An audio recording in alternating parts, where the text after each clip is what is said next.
Hello friends, my name is Katie from Eternal Flame, and today I'm very excited to share with you all some of my favorite planner supplies in 2023.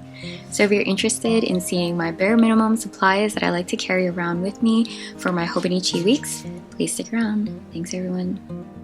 Before we get right into it, I did want to take this quick moment to thank you all so very much for taking the time to join me today. As always, if you enjoyed this video, I would very much appreciate it if you let me know by giving the video a thumbs up, and of course, making sure you're subscribed.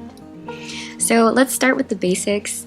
This Planner Tote is the tote from the Absent Studios, or by Absent Studios, that I picked up during my latest haul from the STICKII CLUB. So if you're interested in checking this out, I will leave it, or as much of the supplies, linked in the description box down below. But the tote was from the STICKII CLUB. I actually had my heart set on the, I think if it's like the more natural organic beige canvas part with the brown accents, but by the time I placed my order, it had been out of stock for months. So this is actually the one I ended up with, which is the brown on brown, and I actually really love it. I actually think this might be a better alternative to the one I originally wanted because it's not as light, which means that it won't show, I would think, dirt as well, or as much.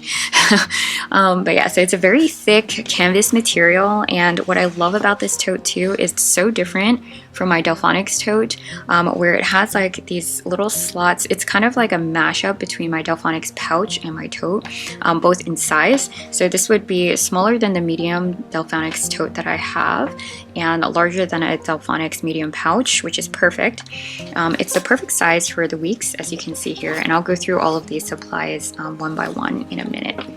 But before we do, I did want to spend some time talking about some of my favorite pens.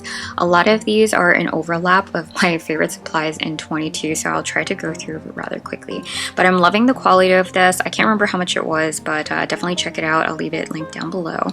And then all of these other items are basically from Amazon, so I will either link them separately down below, or also a link to my Amazon storefront, so it's easier for you guys to kind of see all of it laid out.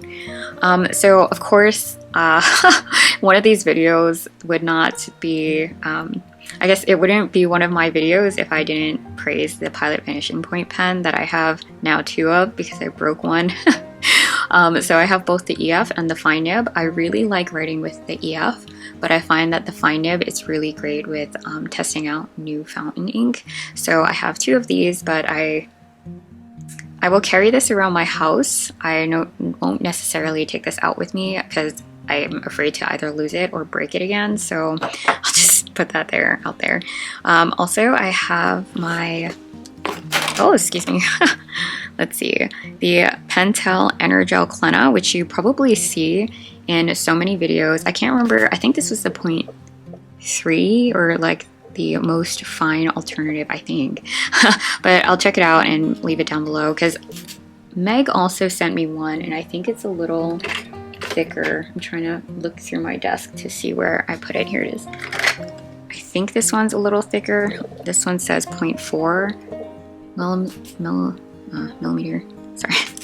So you can kind of see a comparison between the 2 tips. Let's see if it can focus. Can you see the comparison? You know what, now I'm like second guessing myself. Let me take this here. So this is what I believe is the thicker one. Yes, okay. So let me see if I can bring this up to the camera so you can kind of see. So I love having the variety. The one I like to bring with me is this thinner one, probably because I have multiple of these as well, so if I lose it, it's not a big deal. So that's the Energel Clenna that everyone loves. The next one up is the Uni Jetstream in 0.38, which is one of my absolute favorites. Can you see this? Oh, it's not focusing. Apologize. There you go. This one is the 0.38, which is one of my favorites. I also have this in the 0.5, but I have like a 10 or 12 pack, or had a 10 or 12 pack of these that I wanted to share with my friends. So once again, if I lose this one, it's not a big deal. I really like this for the Hobonichi Weeks Tomoe River paper because I do not have to wait for the ink to set. Next up are my two very favorites that I've been talking about since like day one, were these Tombow Funanosuke hard tip and soft tip brush pens here. See that? These are actually quite worn, so I'll just show you. I like to dull out the tip of the hard tip so that I can do some block lettering. And then this bad boy here, I think is newer, but I beat these up pretty, yeah. I beat these up. I use them a lot. And so I'll leave that here. I bought a set, I think it was a 24 pack or maybe a 12 pack of STICKII color dot markers on Amazon. So these two here, I bought a set of 3 each, and I've already run through them, I think in the last